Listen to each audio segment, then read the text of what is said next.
Hello pong muli mga kababayan, nagbabalik po muli ang inyong katambay, si Katambay Manong po. Magandang araw po, tanghali, hapon, gabi, madaling araw po sa atin lahat. Saan man sulok ng bansa o mundo tayo naroon, naway maingatan po tayo mga kababayan. Sana po nasa mabuti po tayong kalagayan mga kababayan. Ito po, komentuhan na po natin ito. Alam naman po natin na ang bagong Pilipinas at syempre po, panahon po ng kampanya, talagang kailangan po mailis lahat ang issue sa kanila. Dahil nga po, hindi po ito babango sa kanila. Dahil sa mga natuklasan po ng mga Pilipino, paano sila makakakuha ng simpatya o boto sa taong bayan. Sa dami po na natutuklasan, lalo po sa kaperahan. At issue pa ng droga sa Pangulo. Paano niya maipapanalo ang kanyang bagong Pilipinas na mga senador? Tama, sige nga. Issue sa 2025 national budget. Napakaraming blanco. How many billions ang nailagay doon sa mga blanco? Doon sa bicameral committee report nila. Di ba ba? At pinirmahan ng Pangulong Marcos doon sa kanyang GAA. Yung sinasabing GAA na naging gago. Di umano. Di ba ba? Tapos, yung issue po ng mga estapa raw ayon sa dating Pangulong Duterte, puro kaperahan, di ba? PhilHealth, nasa Supreme Court na po ang usapin. Ganun din po ang 2025 national budget natin. Nasa Supreme Court na po ang usapin. Di ba? At napakarami pa pong issue nila, lalo po sa kaperahan. Di ba? Yan ang GSIS, SSS, PDIC, at yung iba pa nating mga kabangkuhan. At syempre, pati po ang ginto natin na reserve ay issue pa rin po kung ano na po nangyari sa pinagbentahan, mga kababayan. At pati ang ating ipinasok na Maharlika Investment Fund. Kaya ko po nasasabi ito, kailangan po nilang pagtakpan po lahat ito. Ngayon, dinadala na naman po nila ang issue sa Vice President, mga tambay. Ito po, talagang sasampahan at plano na po nila sampahan at talaga isusumiti na po sa DOJ ang sinasabi po na ng NBI na nasa DOJ na po ang desisyon kung tuluyan na pong sasampahan ang kaso daw po nila ang Vice President ayon po sa NBI. At mismo ang NBI din ay wala rin pong kasiguruhan. Baka maibasura o mabasura lang din daw po ang ikakaso nila ng DOJ at ng NBI sa Vice President. Ito pong sinasabi pong pagtatangka sa buhay daw po ng Pangulong Marcos, ng First Lady at ng Speaker na tinatawag po ng Vice President na tambaluslos, mga tambay. Yung inciting to sedition and grave threat, mga tambay. Napakatindi po. Pakinggan po natin ang NBI, mga tambay, ang kanyang pahayag. Yes, maaari. Patawag nila si VP Sara uli, other witnesses, maaaring isupina nila ang mga complainants. Posibleng ipatawag ng Department of Justice si Vice President Sara Duterte, kabilang ang ilang witness at complainants patungkol sa isinampang reklamo ng National Bureau of Investigation. Kaninang umaga, formal na nagsampa ng mga reklamong inciting to sedition at grave threat ang NBI laban sa pangalawang Pangulo. Ayon kay NBI Director Jaime Santiago, ginamit nilang basehan ng reklamo ang online press conference sa Zoom, kung saan nangyari ang umano'y pagbabanta ni VP Sara laban kina Pangulong Ferdinand Marcos Jr., First Lady Lisa Marcos at House Speaker Martin Romualdez. Kasi open source evidence yun, ano? There was really a Zoom meeting kung saan niya isinabi yung mga threatening remarks niya. Yun ang aming at because of bakit inciting to sedition? Because of the threatening remarks, ay alam nyo, nagkaroon ng patawag ng meeting na nagpulong-pulong dyan sa EDSA na yung katahimikan natin ay medyo na bulabog. At dahil na isumiti na nila ang naturang reklamo, ang DOJ naman ang sasala kung sufficient o sapat ba ang kanilang mga nakalap na ebidensya. Kung ang DOJ ay makakita ng prima facie evidence that magkakaroon ng certainty of conviction, ipapile nila ang kaso. Pero kung walang certainty of conviction, maaaring maibasura rin yung kaso na aming inirecommend, ipinail.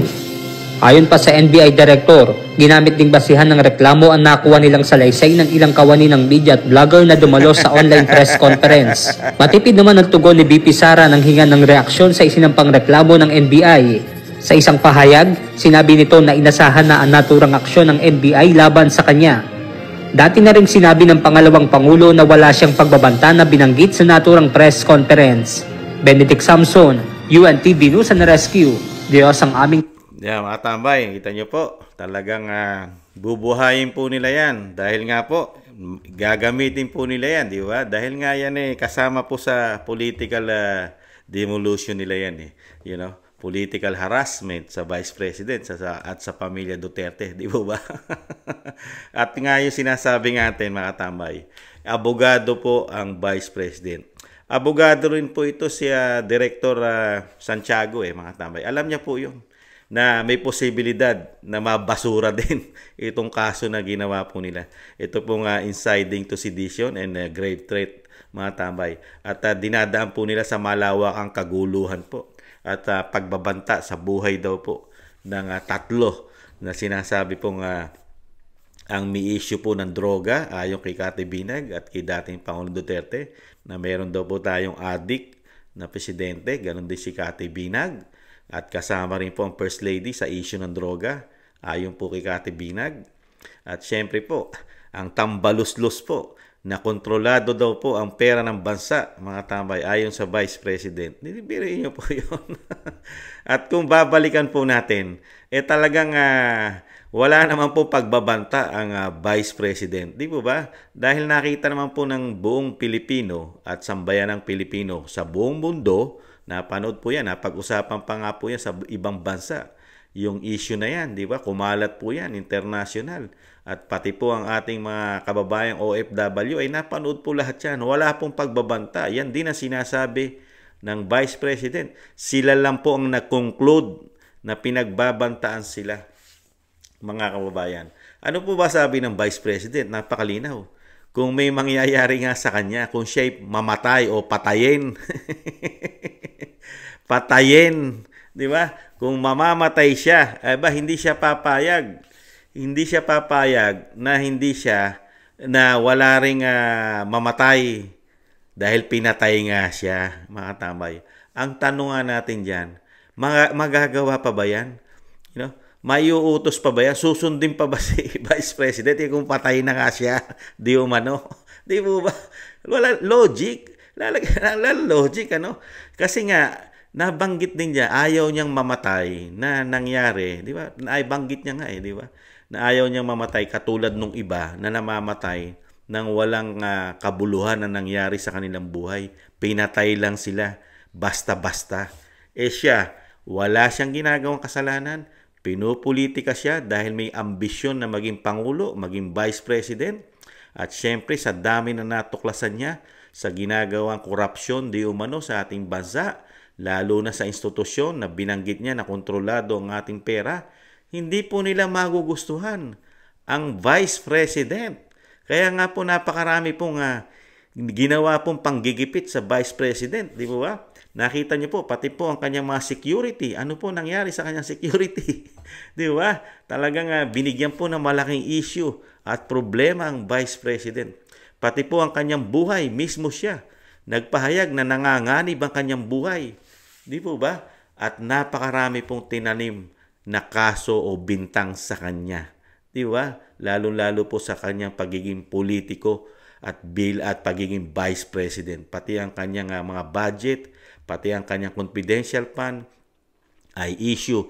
At diba, sa katunayan nga, di ba? Pinipilit nila, hinahabol nilang ma-impeach ang Vice President bago mag-recess ang Kamara at Senado. Sa katunayan, na-impeach na po nila sa Kamara ang Vice President. Sa Senado na lang po iniintay. Di ba? At nagsalita naman ang Senate President na ang kanilang plano ay sa pagbubukas pa ng 20 Congress sa June, I think first week of June. Di ba, mga kabayan? Kaya dito po sa ginagawa po ng gobyerno ng bagong Pilipinas. Talagang hindi naman po talaga sila titigil. Hindi nila tatantanan ito. Nakita naman po natin, ang mga kaso, issue ng Vice President ay pinagtatawanan lang po. Chill lang po. Relax na relax ang Vice President dahil abogado siya. Alam niya. At alam niya, expected niya na gagawin sa kanya ito ng gobyerno, lalo ng DOJ. Mga kababayan, ang tanong nga natin, ano po ba ang background? Ano po ba ang background ng DOJ Secretary? Alam ng mga Pilipino, putok na putok po. Ang DOJ Secretary, ang kanyang anak di umano, ay nakulong din po pansandalian. Di po ba? Dahil nga po sa buy-bust operation na nangyari po sa kanyang anak na junior, na nahulihan po ng high-grade marijuana na napakarami po, box. I think napakarami pong laman yung box na high-grade marijuana po, mga katambay. Pero sa napakabilis na panahon, ay nakalaya po ang anak ng DOJ at wala na pong kinaharap na kaso, mga katambay. Malinis na po. Dahil kaya ang tatay ay DOJ Secretary, Department of Justice, mga katambay. Hindi kaya, nagtatanong lang si Kamanong. Kaya po, ano po ang kredibilidad naman? Kung titingnan po ng mga Pilipino, may kredibilidad po ba ang isang DOJ Secretary na ang kanyang anak ay nasangkot at nahulihan? Di umano. Di ba? At nakita rin po natin yung mga sinampa ng kaso ng mga kapulisan sa National Capital Region, yung mga pulis natin sa Metro Manila, sinampahan din po ng kaso ang Vice President. Ano po ginawa ng piskalya o ng korte? Binasura po. Basura. Mga tamay. Kaya ito po, basura po. Di ba ano sabi ng Vice President? Puro basura ang ginagawa pong pagbibintang at kaso sa kanya di umano. Katulad po ng impeachment, isa raw pong basura. Basura po ang impeachment. Ito po, mababasura na naman. Basura na yung kinaso ng mga kapulisan. Ito, sa tingin nyo, hindi mababasura. Abogado ang Vice President at wala siyang pagbabanta directly sa Pangulo, sa First Lady, at saan po? Sa tambaluslos na tinatawag niya na speaker. Wala po. Kahit paulit-ulit po natin panoorin ang video, wala po siyang direct na pagbabanta sa First Family at sa tambaluslos na tinatawag niyang speaker. Mga tamay, wala. Talagang buhay niya ang unang manganganib at buhay niya ang unang makikitil. Pag nakitil na ang kanyang buhay, doon pa lang siya nagbilin, habilin. Habilin, hindi po pagbabanta. Iba po ang directly. Direkta ka nagbabanta sa tao na papatayin mo. Di ba? Hindi ako titigil hanggang hindi kita nakikitil. Di ba? Talagang meron pa si ginagamit na panunumpa. Di ba? Ang Vice President parang nagbigay lang ng last will. Naghabilin. May kausap daw siya. Naghabilin siya ro sa kausap niya. Sa tingin mo, wala pang kasiguruhan yung habilin. Pwedeng hindi gawin. Di ba? Magagawa mo ba yon? Buhay mo rin ang mga nganib doon sa pinagbilinan mo. Kung sakali mamatay ang buhay mo. Di ba? Ang iyong pinagbabantaan, sinasabi lang pagbabanta sa buhay, lintik ang security niyan. Grabe ang security ng Pangulo. Hindi po ba mga kababayan? Hawak niya lahat ng men in uniform para siya ay protektahan at bantayan 24/7. Mga tambay. Di po ba? Grabe. At napakarami security na hindi po tinatanggal. Hindi katulad sa Vice President. Tinatanggal pa nila ang security. Kaya dito mga kababayan, yung ginagawa po nila, talagang ito po ay pagtatakip lang. Kailangan pagtakpan ang issue na pumuputok po at talagang ang mga kababayan natin, tayong mga Pilipino ay dismayado na sa ginagawa pong performance, trabaho ng mga politiko sa atin sa pangunguna ng Pangulo ng Bansa. Diba? Ang trabaho sa atin ay puro kaperahan natin. Ang mga proyekto po, wala tayong nakikitang malalaking proyekto. Isa lang ang nakita natin na pinagmalaki, flood control. Pero hindi pa nakakalipas ang isang taon, na-demolish na po ang 5,500 flood control. At wala pong inimbestigahan dito ang Kamara at Senado. Pati ang media, hindi man lang tayo binigyan ng footage kung ano po ang nangyari actual. Ano po ba? May mga litrato po ba? Itong 5,000 na ito, nasaan ang mga litrato, footage na talagang sinira ng bagyo o dinimolish ng hangin? Wala eh. Wala pong mga structure na pinakita man lang ang media sa taong bayan na itong flood control na ito ay talagang nasira at nabangga ng birds o barko na sinasabi nila. Wala eh. Wala pong pinakita pati media. Talagang confidential pa rin po. Para po parang walang iniwan po yan eh. Yung 5,000 flood control na proyekto ng gobyerno na ginastosan na hindi bababa sa 1.4 billion a day ay para pong nasama sa BICAM cameral confidential. Hindi pwedeng imbestigahan, mga tambay. Ibang klase, no? Ganyan po ang bagong Pilipinas. At may tanong din po si Kamanong, mga kababayan. Nagtatanong lang po ako sa DOJ saka sa NBI. Kamusta na po kaya, mga sir? Ano na po ang nangyari sa investigasyon po natin? Yung mga nakapasok po na droga sa facility po ng Malacanang. Sino po ba ang utak? Ang utak po. Sino po? Meron na po ba tayong update o lead kung sino po ang nagpapapasok ng droga sa Malacanang? NBI, trabaho niyo po yan. DOJ, kamusta na po? Gusto po naming malaman kung sino po ang utak sa pagpapapasok ng illegal na droga sa facility ng Malacanang. Nahuli po yan eh. Di po ba, mga kababayan? At yan po ay mismong inamin sa balita ng Executive Secretary Bersamin. Mga kababayan, kamusta na po kaya yon? Nagtatanong lang po. Kasi busy po tayo sa mga Duterte. Di ba? Yan. Ay impeachment.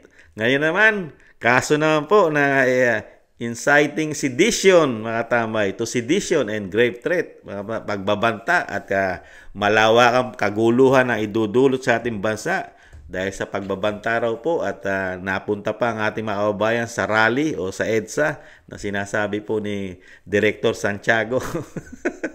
Kalayaan ng Pilipino yun eh. Hindi pagbabanta yun.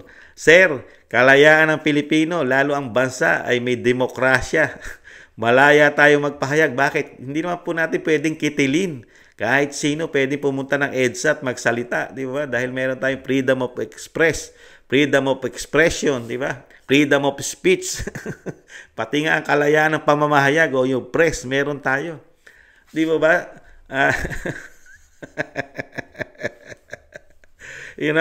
Ito po ay hindi papatulan ng taong bayan. Mas papatulan po ng taong bayan. Mas matutuwa po ang taong bayan, mga sir, NBI, dahil trabaho nyo po, yung sinasabi po ni Kamanong, sino po ang utak, sino po ang may kagagawan, dapat po managot ang utak na nagpapapasok sa facility ng droga sa Malacanang. At matutuwa rin po ang taong bayan, mga sir, kaysa dito po sa kinakaso nyo na walang kakwenta-kwenta at pinipilit yung kasuhan na mababasura lang ito. Isang basura. Yung sinasabi po na habilin. Ang Vice President ay naghabilin lang kung siya'y mamamatay at papatayin dahil nga may nagbabanta sa kanyang buhay. Dahil nga merong gusto yata na maagang maging Vice President, mga tambay. Kaya naghabilin, habilin kung merong papatay sa akin at mamamatay ako, ang buhay ko ay kikitilin ng masasamang mga ito o anumang klaseng tao yan. Di ba? Doon pa lang gagana yung kanyang habilin, mga tambay. Pero habang buhay ang Vice President,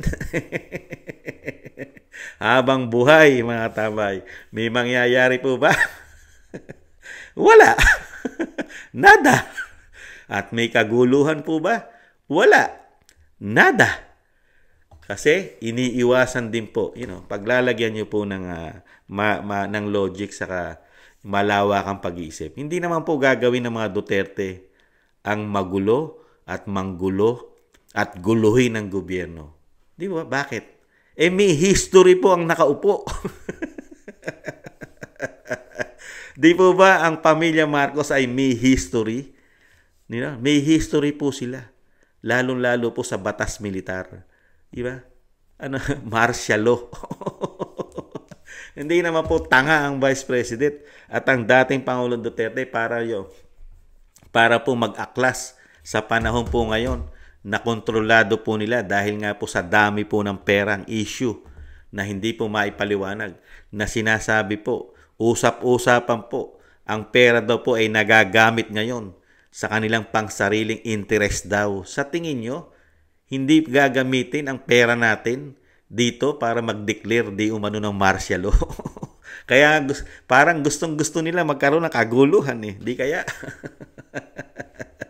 Mga kabayan, hindi po tanga at bobo at gago ang dating Pangulong Duterte at Vice President. Alam po nila yan. Napakadali pong magdeklara ng martial law di umano nila. Lalo na kung ang presidente ay may issue pa ng droga. Ano po ba ang nagiging ugali ng isang addict o drogista na lulong sa droga? Di ba? Di ba ano sinasabi ng dating Pangulong Duterte? Weak. Nagiging weak. Di ba, mga kabayan? Mas maniniwala nga tayo mas papabor at talagang ang Pilipino, tayong mga Pilipino, mas maniniwala tayo at hahangaan natin ang NBI. Hahangaan po natin ang NBI, hahangaan din po ng mga Pilipino ang DOJ, mga kabayan. Bakit ko nasabi? Bakit sila hangaan? Tutukan nila ang issue ng droga, issue ng presidente, si PBBM. Tutukan nyo po. Buksan nyo po at imbestigahan nyo po NBI sa tulong ng DOJ. Imbestigahan nyo po si Cathy Binag. Palabasin nyo po ang katotohanan. Isama nyo po si Jonathan Morales, ang dating agent ng, I think agent po ng PIDEA. Chief agent po yata ng PIDEA, si Jonathan Morales, mga tambay. Retired na po. Di po ba? Yan po ang napakalaking issue na gustong mangyari ng taong bayan. Buksan nyo po, iklaro nyo po, dahil laganap po ang droga sa bansa. Napakarami pong gumagamit na naman ng illegal na droga sa ating bansa. Sa katunayan, pati ang aming mga barangay ay laganap na naman ng addictus. At pati po ang mga drugs, laganap na naman sa mga barangay sa buong Pilipinas. Napakarami pong gumagamit. At lumalaga na po, napakalaki na naman po ng krimen. Di ba? Patayan. Kasama pa ang nahandyan pa ang mga kidnapping, pati mga bata kinikidnap. Pati mga foreigner. Di ba? Isang damukal na problema natin sa korupsyon, sasamahan pa ng problema ng isang damukal na mga addictus. Tutukan nyo po yan, NBI. Natutulog po tayo, nakatutok lang po tayo sa Vice President, puro basura lang po yung kinakaso nyo. Komento na inyong lingkod. Komento ko po. Mas papabor at hahangaan kayo ng Pilipino. Trabahuhin nyo. Dahil nakakahiya na po ang ating Pangulo sa buong mundo. Pati po ang Pangulo ng Amerika na si Donald Trump ay galit na galit po sa droga. Bakit po pagdating sa Pilipinas hindi po tayo galit sa droga? Hindi po tayo galit na galit sa mga gumagamit ng droga. Mga kabayan, bakit? Samantala sa Amerika na hinahangaan natin. Hanga tayo kay Uncle Sam. Si Uncle Sam ay galit na galit. Talagang lumalaban sila ngayon sa droga. Samantala sa bansa natin, meron tayong DOJ at NBI. May issue ng droga ang Pangulo ng bansa. Ayaw man lang ninyong imbestigahan ito. Nakatutok lang tayo sa Vice President. Imbestigahan nyo. Ibangon nyo po, DOJ Secretary Boying Rimulya, ibangon mo ang karangalan ng Pangulo. Linisin nyo po. Linisin nyo ang kanyang pagkatao sa issue ng droga. Imbestigahan nyo po si Cathy Binag para mapasinungalingan po, malaman ng buong mundo, ng buong Pilipino, sa buong mundo, meron tayong kababayang mga OFW, malaman na malinis talaga ang Pangulo ng Bansa sa issue na paggamit ng droga? Di po ba, NBI? Secretary Boying? You know, sa bagay, nung mga nakarang araw, hindi natin sure dahil hindi naman binabalita. Merong usap-usapan din po. Ang nahulihan daw po ng napakalaking gawaan daw po ng shabu o droga sa Cavite. Totoo po ba ito? Hindi po ito binabalita. Nakita ko lang po yan, kaya nabanggit ko lang. May katotohanan po ba ito, mga kababayan natin sa Cavite? May katotohanan po ba? Kasi nakita ko lang po noong nakarang araw sa social media na meron daw pong operasyon na nahuli ang pinakamalaki o isa sa pinakamalaking gawaan daw po ng droga ay sa Cavite. Ay alam naman po natin ang DOJ Secretary ay taga Cavite at ang DILG Secretary ay taga Cavite. Mga Rimulya. Di ba? Nagtatanong lang po si Kamanong. Hindi naman po masama magtanong. Kung may katotohanan po ba, ang makakasagot po niyan ay yung mga kababayan po natin sa Cavite. Kung totoo po yung umuugong na balita na nahulihan o sinasabing na-raid ang pinakamalaki o isa sa pinakamalaking gawaan ng droga ay nasa Cavite. Nagtatanong lang po. Pero ibalik po natin dito. Dahil nga po wala na makakwenta-kwenta yung ikaso nila kay Vice President. Yung kanyang habilin. Di ba? Pero mas may kwenta at may sense. Di ba? Kasi yung kanila nonsense. Ito po may sense. Ito po ay issue po ito ng bayan. Issue po ito ng pagkatao ng Presidente, First Lady, at ng tinasabi po ni Kati Binag na grupo po ng Voltes 5 at grupo po ng Code White Shirt. Kaya lang naka-black po ako eh. May code po yan, yung white shirt. Ano po daw ibig sabihin ng white shirt? Pag ubos na raw po ang droga, kailangan na raw po umorder. Yun daw po ang code. White shirt. Kaya lang naka-black shirt po. Si Kamanong, mga kabayan. Iintayin po namin yan, Secretary Boying at NBI Director Santiago. Iintayin po namin. Kailan nyo po kaya ibabangon at lilinisin sa mata ng Pilipino at sa mata ng mga foreigner, sa mata ng sa mata ng buong mundo ang issue at malinis at talagang hindi gumagamit at hindi lulong sa droga ang Pangulo ng Pilipinas. Kailan nyo po kaya ito tatrabahuhin? Kasi 3 taon nyo na pong tinatrabaho ang mga Duterte. 3 taon na po, mga kababayan. Di ba? Ngayon, nahandito po sa Vice President. Sa susunod yan, mga ilang araw, ICC naman po yan. Dadali naman po nila yan kay dating Pangulong Duterte. ICC naman. Kasi nahandito na po sa threat eh. Pagbabantay. Nahandito sa anak, mga ilang araw, linggo lang. Nahandito naman tayo sa ICC. Saka sa War on Drugs. Saka sa Pogo. Di ba? Yan po ang hamon ni Kamanong, mga kabayan. Bago po tayo magtapos, hinahamon po. Hindi naman po masamang magtanong at hindi naman po masamang mag-request. Nagre-request po at hinahamon po ni Kamanong si Secretary ng DOJ, Boying Rimulya, bilang Pilipino at bilang taxpayer, ay hinahamon ko po at sana DOJ Secretary, hinahamon ko po kayo. Sana po ay imbestigahan nyo na po. Linisin nyo po ang inyong Commander-in-Chief. Ang inyong pong Commander-in-Chief ay may issue po. Kasi po, Secretary Boying, nalinis nyo po ang issue ng inyong anak. Nalinis po, di ba?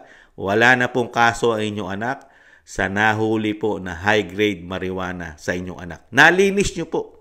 Linisin nyo rin po ang issue po ng Pangulo ng Bansa. Linisin nyo po, NBI Director, para po maipanalo man lang ninyo ang bagong Pilipinas senatorial slate ninyo. Habang hindi nyo nalilinis ang issue ng Pangulo, lalong-lalo sa issue ng droga, mismo si Kati Binag ang nagpatotoo at ang dating Pangulong Duterte, hindi po babango at hindi po babalik ang tiwala ng taong bayan sa Commander-in-Chief. Dahil ngayon, wala nang ang tiwala halos ang taong bayan. majority po ng taong bayan, komento ko, wala na pong tiwala sa Pangulo. Dahil issue ng 3 taong walang proyekto, issue ng 3 taong mga aligasyong korupsyon na napakarami, may mga estapa raw, sabi ng dating Pangulong Duterte, at issue pa ng droga sa kanyang sarili at sa kanyang pamilya at mga kaibigan. Mga kababayan, maibabangon mo lang ito, umpisahan mo, linisin mo muna, umpisahan mo ang drug issue.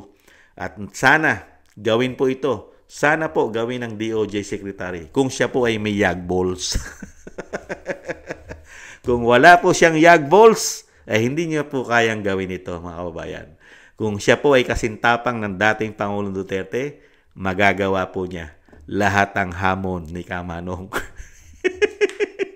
Pero kung hindi siya kasintapang ni BP Sara at ni dating Pangulong Duterte, wala na tayong magagawa. Hintayin na lang po natin. Ano po ang isa pang solusyon? Hintayin na lang po natin na hindi na po sila presidente. Wala na po sila sa kapangyarihan. Sana po, request lang ni Kamanong, sana pag hindi na po DOJ Secretary, si Boyeng Remulla, at hindi na rin po Presidente at First Lady, ang Pangulo at ang First Lady, hindi na rin po, at hindi na rin po Speaker, ang tambaluslos na tinatawag. Sana po maimbestigahan po ito. Magkakaroon po ng fair justice at fair investigation pag hindi na po sila nasa kapangyarihan. Sana po imbestigahan po lahat ito. Napakarami po kasing issue ng korupsyon, estapa na ginawa nila, at issue po ng droga. Lahat po sila halos, mga kababayan. Maraming salamat po, mga kababayan, at patawad po at pasensya po dito po sa nangyayari po sa issue, mga kababayan. In-issue po natin ang walang kakwentang issue, basura na maituturing, komento na inyong lingkod. Patawad po, pero kailangan din po natin pag-usapan kasi inililihis po kasi nila ang issue sa totoong issue ng bansa, kaperahan, droga. Maraming salamat po sa mga gusto po ng Tambayang Makabayan sa YouTube at TikTok. At ganoon din po sa mga nagko-comment, like, share, and subscribe. Ingatan nawa po mga tambay. Paalam. Bye-bye.